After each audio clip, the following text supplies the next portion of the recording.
UP से चलता है दिल्ली और दिल्ली से चलता है देश। दिन भर दिल्ली। नमस्कार, स्वागत है आपका भारत समाचार में। मैं हूं आपके साथ राहुल सौमित्र। पंचायत चुनाव को लेकर बीजेपी ने क्या की है मेगा प्लानिंग? क्या है बीजेपी की मेगा प्लानिंग? तो पंचायत चुनाव पर हाई कोर्ट ने कहा है कि 25 मई तक चुनाव कराए जाएं। मायावती ने ऐलान किया है कि वो अकेले ही विधानसभा का चुनाव लड़ेंगी और कोरोना को लेकर कहीं आप लापरवाही तो नहीं कर रहे हैं। ये सब आपको दिखाएंगे, तो चलिए शुरू करते हैं दिन भर दिल्ली।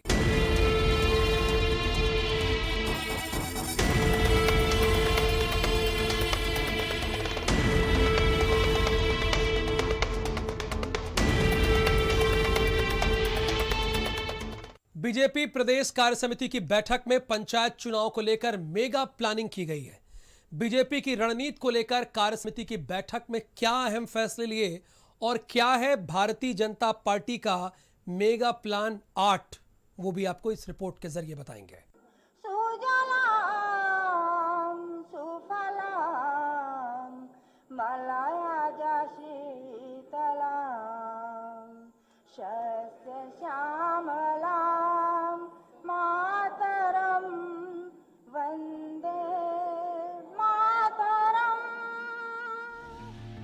एक लंबे वक्त के बाद लखनऊ में प्रदेश के सभी बीजेपी नेता जुटे। प्रदेश कार्यालय में प्रदेश कार्य समिति की बैठक हुई, जिसमें किसान आंदोलन, यूपी में होने वाले पंचायत चुनाव और 2022 में होने वाले विधानसभा चुनाव की तैयारियों पर मंथन हुआ। कार्य समिति की बैठक का शुभारंभ राजनाथ सिंह ने किया। राजनाथ सिंह ने साफ शब्दों में कहा कि मैं किसान हूं और किसानों के साथ हूं। चाहे जितने संशोधन करने पड़े, हम किसानों के साथ अन्याय नहीं होने देंगे। कार्य समिति की बैठक में पंकज सिंह, ब्रजेश पाठक, महेंद्र नाथ पांडे ने भी शिरकत की। हम सभी लोग किसान परिवार के हैं, मेरी पूरी सहानुभूति है और मैं उनसे अपील करना चाहूंगा कि वो बैठें, जितनी बार कहेंगे उतनी बार बैठेंगे, क्लास वाइज डिस्कशन हो जाए। जहां जो कहेंगे संशोधन करने के लिए, किसानों के हित में, कृषि जगत के हित में जो कुछ भी होगा वो हम लोग पूरी तरह से उसमें संशोधन भी करने को तैयार है। अन्य कहीं पर भी कोई कठिनाई आ रही है तो उसका भी समाधान करने के लिए हम लोग पूरी तरह से तैयार हैं। एमएसपी किसी भी सूरत में बंद नहीं होगी। प्रदेश की कार्य समिति स्वाभाविक है लोगों को पार्टी के आगामी कार्यक्रमों की जानकारी देने, प्रेरणा देने और चूंकि हम दोनों जगह सरकार में हैं, जनहित के किए गए कार्यों से अवगत कराने और नई कार्य योजनाओं बनाने के लिए समय समय पर होती रहती है। लोकतंत्र में सबको चुनाव लड़ने का हक है और चुनाव में हम स्वागत करते हैं सभी दलों का जो लोग चुनाव लड़ना चाहते हैं। सरकार जिन वादों और संकल्पों के साथ सत्ता में आई थी, उन सभी वादों को अपने मजबूत इरादों के साथ पूरा कर रही है। देश के विकास और सुशासन के मार्ग पर प्रशस्त है। आम आदमी के जीवन में आमूल चूल परिवर्तन देखने को मिल रहा है। पंचायत के चुनाव भी जब तय किया है लड़ेंगे तो पूरी मजबूती के साथ लड़ेंगे। हमारे तो ग्राम चौपाल के कार्यक्रम चल ही रहे हैं, तो हर ग्राम सभा पर भी हमारे संयोजक बनकर तैयार हैं। तो इतने नीचे तक की तैयारी हम लोगों ने पूरी करके रखी है और उसमें भी सफलता हम लोगों को मिलेगी। कार्य समिति की बैठक में कुछ अहम फैसले लिए गए। प्रदेश कार्य समिति की बैठक में फैसला, 826 ब्लॉक प्रमुख पदों पर लड़ेगी बीजेपी। 3051 जिला पंचायत सदस्य प्रत्याशी भी उतारेगी। बीडीसी प्रधान प्रत्याशियों का करेगी समर्थन। पंचायत चुनाव को लेकर चलेगा अभियान। प्रदेश में चलाए जाएंगे 8 अभियान। इसके साथ ही योगी सरकार के 4 साल पूरे होने के मौके पर भी बीजेपी कई कार्यक्रम करेगी, जिसके तहत 19 मार्च को जिलों, विधानसभा क्षेत्रों में कार्यक्रम, 4 साल पूरे होने पर कार्यक्रम, 20 मार्च को 403 विधानसभा क्षेत्रों में कार्यक्रम, 21 मार्च को किसानों के बीच जाएंगे बीजेपी नेता, 22 मार्च को युवाओं के बीच कार्यक्रम करेंगे, 23 मार्च को मंडलों में महिला के साथ संवाद, 24 मार्च को रेहड़ी खोमचे वालों से संवाद करेंगे, 25 और 26 मार्च को सभी बूथों पर संपर्क अभियान। बीजेपी प्रदेश कार्य समिति की बैठक में सीएम योगी ने भी शिरकत की और उन्होंने कार्यकर्ताओं से वैक्सीन लगवाने की अपील की। 1,26,000 करोड़ रुपए का गन्ना मूल्य का भुगतान किसानों को सीधे उनके खाते में करने का काम किया है। ये प्रदेश के अंदर पिछले 4 वर्ष के दौरान प्रदेश के अंदर हुआ है। अगर आप 10 वर्ष का समाजवादी पार्टी और बहुजन समाजवादी पार्टी के कार्यों को अगर आप देखेंगे तो यह 10 वर्षों में भी इतना गन्ना मूल्य का भुगतान वे लोग नहीं कर पाए थे। यानी ये चीजें बताती हैं कि जो लोग आज किसानों के कंधों पर, भोले भाले किसानों के कंधों पर बंदूक रखने का कार्य कर रहे हैं, वे केवल गुमराह करने का कार्य कर रहे हैं। जो गुंडे सत्ता का सरप्रस्त बनकर के सत्ता का संचालन करते थे, आज आप देख रहे होंगे दूसरे राज्यों में जाकर के अपनी जान की भीख मांग करके वहां मुंह छुपाई सिर्फ बैठे हुए हैं। ये सत्ता की धमक है और ये धमक केवल भारतीय जनता पार्टी दे सकती है, कोई और नहीं दे सकता। प्रदेश कार्य समिति की बैठक में पंचायत चुनाव अहम मुद्दा रहा और इसके लिए सभी कार्यकर्ताओं को जी जान से जुटने के निर्देश दिए गए। ब्यूरो रिपोर्ट, भारत समाचार। योगी सरकार 19 मार्च को अपने 4 साल पूरे कर रही है, यानी ये योगी सरकार का इस पंचवर्षीय का आखिरी साल है। क्या तैयारी है, अगले 2022 को लेकर क्या मेगा प्लान किया है, इस रिपोर्ट के जरिए आपको दिखाते हैं।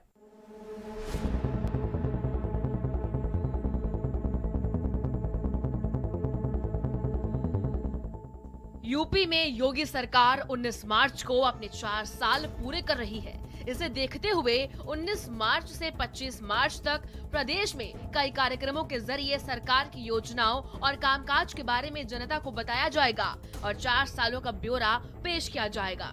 बड़े और कड़े फैसलों के लिए जाने जाने वाले सीएम योगी खुद लखनऊ के लोक भवन में प्रेस कॉन्फ्रेंस करेंगे। 19 मार्च 2017 को उत्तर प्रदेश के योगी आदित्यनाथ ने प्रदेश की बागडोर अपने हाथ में ली। कोरोना काल में मैनेजमेंट और अच्छी व्यवस्थाओं को लेकर केंद्रीय नेतृत्व में भी योगी सरकार के कामकाज को खूब सराहा गया। अब सरकार ने अपने 4 साल का कार्यकाल पूरा कर लिया है, लिहाजा पक्ष और विपक्ष सरकार के 4 साल के कामकाज का आकलन करने में जुट गए हैं, क्योंकि इसी के बाद 2022 के चुनाव होने हैं।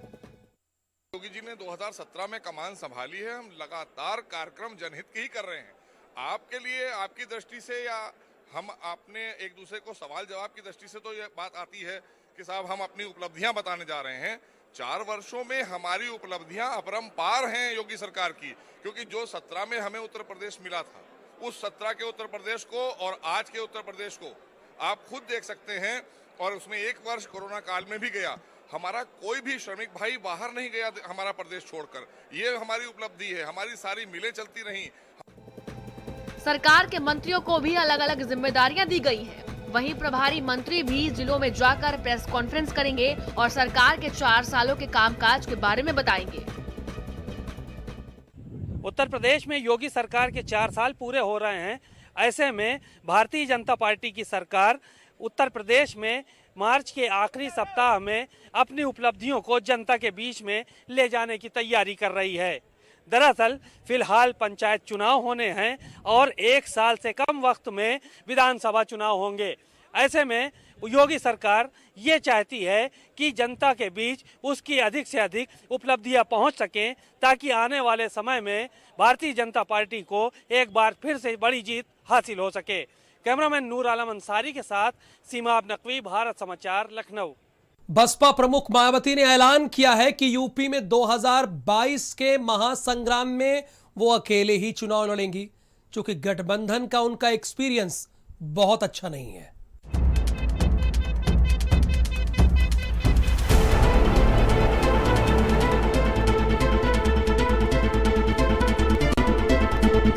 सोमवार को बीएसपी के संस्थापक कांशीराम की 87वीं जयंती के मौके पर बीएसपी कार्यकर्ताओं में जोश और उत्साह देखने को मिला। ये जोश और उत्साह इसलिए भी था क्योंकि पंचायत चुनाव की तैयारी भी चल रही है और अगले साल विधानसभा के चुनाव भी हैं। मायावती ने कांशीराम की जयंती पर उन्हें फूल चढ़ाकर श्रद्धांजलि अर्पित की और कहा कि मान्यवर कांशीराम साहब ने बाबा साहब के मिशन को आगे बढ़ाया है। देश में समाज व लोकतंत्र को मजबूत करने का ऐतिहासिक कार्य करने वाले मान्यवर श्री कांशीराम जी की जयंती है, जिनको सबसे पहले मैं हार्दिक दिल से नमन व अपने श्रद्धा सुमन अर्पित करती हूँ। कांशीराम की जयंती के मौके पर मायावती ने आने वाले विधानसभा चुनाव को लेकर बहुत बड़ा ऐलान कर दिया है। मायावती ने कहा कि वो विधानसभा चुनाव में किसी भी पार्टी के साथ कोई गठबंधन नहीं करेंगी, क्योंकि दूसरी पार्टी को बसपा का वोट तो मिल जाता है, लेकिन बीएसपी कैंडिडेट को दूसरी पार्टी का वोट नहीं मिलता। इसलिए बीएसपी प्रदेश की सभी 403 सीटों पर अकेले अपने दम पर चुनाव लड़ेगी। कि हम जिस भी पार्टी से गठबंधन करके चुनाव लड़ते हैं तो हमारा वोट तो ट्रांसफरेबल है, तो जिससे गठबंधन करते हैं उसको ट्रांसफर हो जाता है, लेकिन उनका वोट हमारे कैंडिडेट को ट्रांसफर नहीं होता है। तो दूसरी पार्टियों से करने की बजाय जो सर्व समाज है, जो दबे कुचले लोग हैं, गरीब है, किसान है, मजदूर है, छोटे व्यापारी है, अन्य मेहनत कश लोग हैं, इनका ही हम भाईचारे के आधार पर गठबंधन कर लें तो मैं समझती हूँ ज़्यादा बेहतर होगा, और इसके लिए हमारी पार्टी प्रयासरत है। प्रदेश में पंचायत चुनाव को लेकर भी बीएसपी पूरे दमखम के साथ चुनाव की तैयारी में जुटी है। मायावती ने कहा कि वो दूसरी पार्टियों की तरह मीडिया में दिखावा नहीं करती हैं। अंदर ही अंदर बीएसपी के कार्यकर्ता जी जान से जुटे हैं और आने वाले दिनों में चुनाव के बाद इसका रिजल्ट भी देखने को मिलेगा। कौन उत्तर प्रदेश में इधर आ रहा है उससे हमें लेना देना नहीं।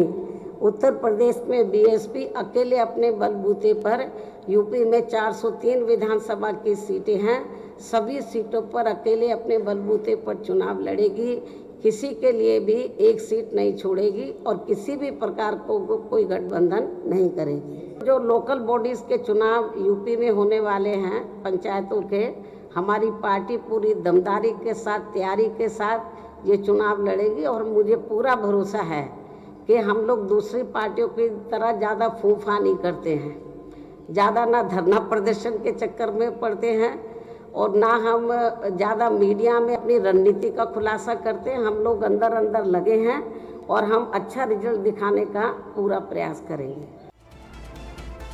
पंचायत चुनाव के बाद प्रदेश में विधानसभा चुनाव का शोर गूंजने लगेगा। ऐसे में मायावती ने अकेले चुनाव लड़ने का ऐलान करके सियासी हलचल तेज कर दी है। ब्यूरो रिपोर्ट, भारत समाचार।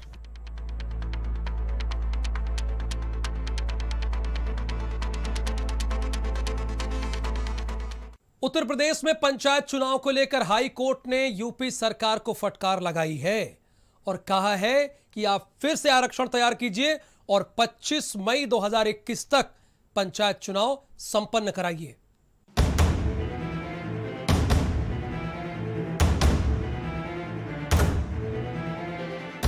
यूपी में पंचायत चुनाव को लेकर बनी असमंजस की स्थिति खत्म हो गई।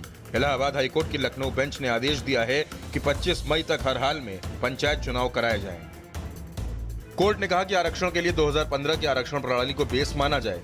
अब हाईकोर्ट के फैसले के बाद पंचायत चुनाव में थोड़ी देर जरूर होगी। हाईकोर्ट ने 25 मई तक नई व्यवस्था के तहत पंचायत चुनाव करवाने का भी निर्देश दिया है। अब इस फैसले के बाद कई ग्राम पंचायतों के समीकरण बदल जाएंगे।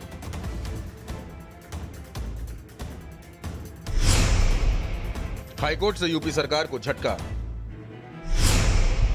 2015 को बेस वर्ष मानकर आरक्षण का आदेश। 25 मई तक चुनाव कराएं। आरक्षण रोटेशन को चुनौती दी गई थी। 2015 को आधार वर्ष मानकर रोटेशन होगा। सरकार और आयोग को हाईकोर्ट ने दिया आदेश। आपको बता दें कि सरकार के महाधिवक्ता ने कोर्ट में माना कि सरकार से आरक्षण रोटेशन में गलती हुई। सरकार ने माना कि 1995 को आरक्षण रोटेशन के आधार वर्ष मानकर गलती हुई, जिसके बाद नए आरक्षण रोटेशन के लिए सरकार ने समय मांगा, जिस पर हाईकोर्ट ने 15 मई के बजाय 25 मई तक पंचायत चुनाव पूरा कराने का आदेश दिया।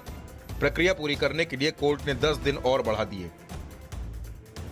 ब्यूरो रिपोर्ट, भारत समाचार। बैंकों के निजीकरण के विरोध में करीब 10 लाख कर्मचारियों ने हड़ताल की है और इसमें कुल 9 संगठन शामिल रहे हैं। किस बात को लेकर आज इन लोगों ने यह हड़ताल की है और क्या इसका असर पड़ेगा आप पर और बैंक कर्मचारियों पर, इसको अपनी रिपोर्ट के जरिए आपको दिखाते हैं और समझाते भी हैं। बैंकों के निजीकरण के विरोध में 10 लाख कर्मचारियों ने 2 दिनों की हड़ताल की है। हड़ताल के पहले ही दिन लोगों को दिक्कतों का सामना करना पड़ा। मुरादाबाद में बैंक कर्मी हड़ताल पर रहे। ये जो भारत सरकार के द्वारा बैंकों के निजीकरण का फैसला किया गया है, हम सब उसके विरोध में यहाँ पर ये प्रदर्शन कर रहे हैं और हमारी सरकार से यही मांग है कि जल्द से जल्द अपने इस निर्णय को वापस ले और बैंकों की प्राइवेटाइजेशन को बंद करे। मेरठ में भी हड़ताल की वजह से लोग कैश के लिए भटकते नजर आए। एटीएम धीरे धीरे खाली होते दिखे। देश भर की सभी बैंकें आज और कल बंद रहेंगी। वजह है 10 लाख से ज्यादा बैंकों के कर्मचारी हड़ताल पर हैं। इस हड़ताल की वजह है इन बैंकों का निजीकरण। सरकार चाहती है कि इन बैंकों का निजीकरण कर दिया जाए और इसीलिए वो इनका निजीकरण करके ज़्यादा मुनाफा कमाना चाहती है, जिसका लगातार बैंकों से जुड़ी हुई यूनियंस विरोध कर रही हैं और इसी वजह से आज बैंकों के ताले तक नहीं खुले हैं।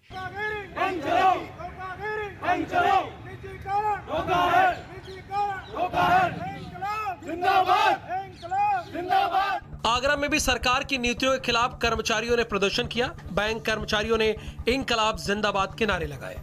निजीकरण के विरोध में लगातार बैंक कर्मचारी हड़ताल पर है और आज से 2 दिन की हड़ताल का ऐलान किया गया है। आप देख सकते हैं ताजनगरी आगरा के LIC बिल्डिंग पर आज यूनाइटेड एसोसिएशन की ओर से ये पूरी तरीके से हड़ताल रखी गई है और 2 दिन का कामकाज पूरी तरीके से बंद रखा गया है।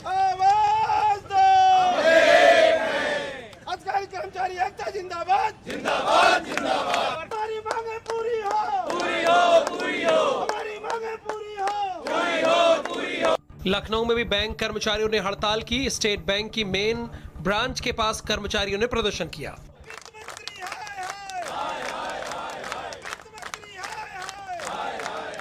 सिर्फ एक और एक ही मुद्दा है, प्राइवेटाइजेशन नहीं होना चाहिए पब्लिक सेक्टर किसी भी अंडरटेकिंग का। अब चूंकि वित्त मंत्री ने 2 नेशनलाइज्ड बैंक्स के प्राइवेटाइजेशन की बात की है, बजट में अनाउंस किया है और ये भी नहीं बताया कि कौन से 2 प्राइवेटाइज करने जा रहे हैं। इससे उनकी नीयत पे अपने आप में शक होता है।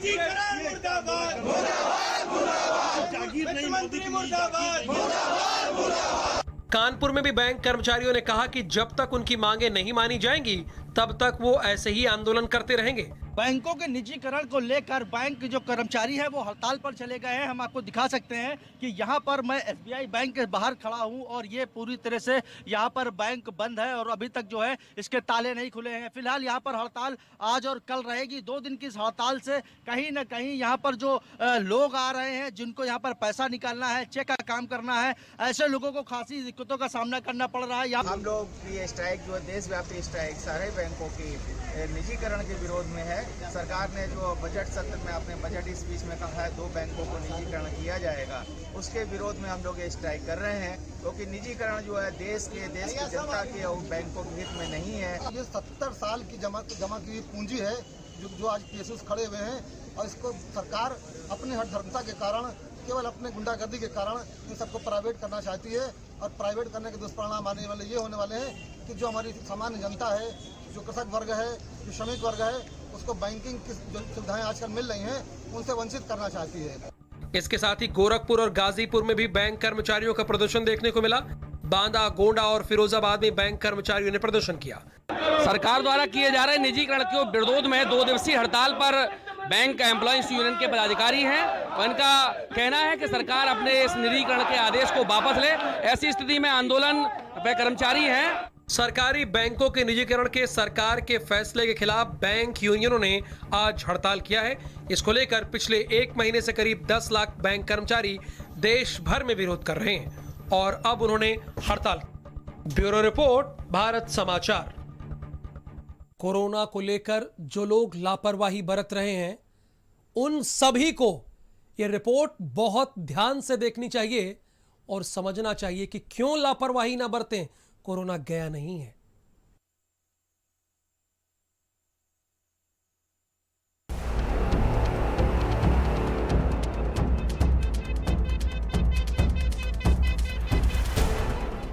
कोरोना खत्म नहीं हुआ है। बीते कुछ दिनों से कोरोना की रफ्तार में तेजी देखी गई है। कोरोना ने इस साल अपने सारे रिकॉर्ड तोड़ दिए हैं। 3 महीने के अंतराल के बाद एक बार फिर मरीज तेजी से बढ़ रहे हैं। देश में एक्टिव मरीजों की संख्या 2 लाख के पार हो गई है। बीते 2 महीनों की बात करें तो कोरोना से 150 लोगों की जान जा चुकी है। कोरोना को लेकर लोगों की बढ़ती लापरवाही चिंताजनक है। में जो ऐसे बढ़े हैं वो हमारे लिए निश्चित रूप से एक चुनौती भी है और उन राज्यों की सरकार उसमें काफ़ी पहल कर रही है, लेकिन वहाँ की जनता को और तमाम देश के नागरिकों को ये समझना चाहिए कि हम सावधानी कभी ना भूलें, सावधानी बरतें और लापरवाही ना बरतें। कोरोना को लेकर लापरवाही खतरनाक, तेजी से बढ़ रहे हैं कोरोना के केस। लोगों ने मास्क लगाना बिल्कुल बंद किया है। कोरोना को लेकर लोग इतने बेफिक्र क्यों? यूपी में कोरोना को लेकर लोग लापरवाह। सोशल डिस्टेंसिंग की उड़ रही है धज्जियां। यूपी में अब रविवार को छोड़कर सभी दिन वैक्सीनेशन होगा। साथ ही सरकार ने भी लोगों से अपील की है कि मास्क का इस्तेमाल करें और सावधान रहें। ब्यूरो रिपोर्ट, भारत समाचार। अंकिता और आयुष की जिंदगी में क्या हो गया कि महज 1 साल पहले तक दोनों एक दूसरे से बेइंतहा मोहब्बत करते थे। दोनों एक दूसरे के बिना जी नहीं पाते थे। 7 जन्मों तक साथ रहने की कस्में खाई थी। लेकिन अब दोनों अलग हो गए हैं, जिंदगी बेपटरी हो गई है। आयुष ने अंकिता को छोड़ दिया और अंकिता कह रही है कि अब वो दुनिया छोड़ देगी। यहाँ पे तुमको कोई प्यार नहीं करता था, तुम्हें तो कहते थे ना कि तुम्हारे घर वाले तुमको प्यार नहीं करते, है ना। आज तुम उनके पास ही चले गए हो। अब बस मुझे छोड़ के आना तब मेरा हाल तक पूछने नहीं है। मेरा घर छूटने, रेंट नहीं दिया, खाना गैस सिलेंडर नहीं था, कुछ भी नहीं। एक बार सोचा नहीं मैं क्या खाऊंगी, कहाँ रहूंगी। शायद चीज़ें मेरी गई है, तुमको तो तुम सब कुछ मिल गया।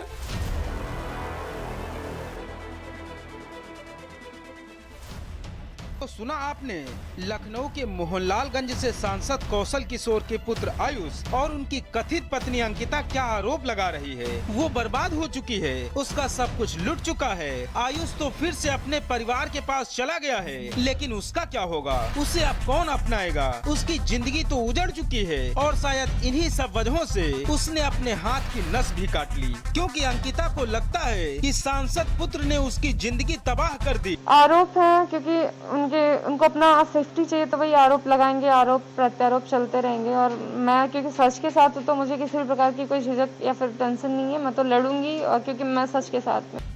अंकिता ने सांसद कौशल किशोर के काकोरी स्थित घर के बाहर अपने हाथ की नस काट ली। अंकिता ने सांसद कौशल किशोर और उनके बेटे पर कई गंभीर आरोप लगाए हैं। सांसद की कथित बहू अंकिता का आरोप है कि सांसद कौशल किशोर के रसूख के चलते ही उसको इंसाफ नहीं मिल रहा। झूठ सब मिले हुए, एक तरफ से पुलिस, सारे लोग तो मिले हुए। मैं किसको बोलूं, किस पे भरोसा करूं? मामला हाई प्रोफाइल होने के नाते पुलिस भी काफी सावधानी से कदम उठा रही है। फिलहाल देखना है कि अंकिता को आयुष अपनाते हैं या फिर दोनों की राहें जुदा होंगी। लखनऊ से भारत समाचार के लिए मोहम्मद तबरेज की रिपोर्ट। प्रतापगढ़ में जहरीली शराब ने कहर बनकर टूटी है और 4 लोगों की शराब पीने की वजह से जान चली गई। इसमें आईजी ने कड़ा एक्शन लिया है। थाना अध्यक्ष समेत सब इंस्पेक्टर और 2 हेड कांस्टेबल को सस्पेंड कर दिया है।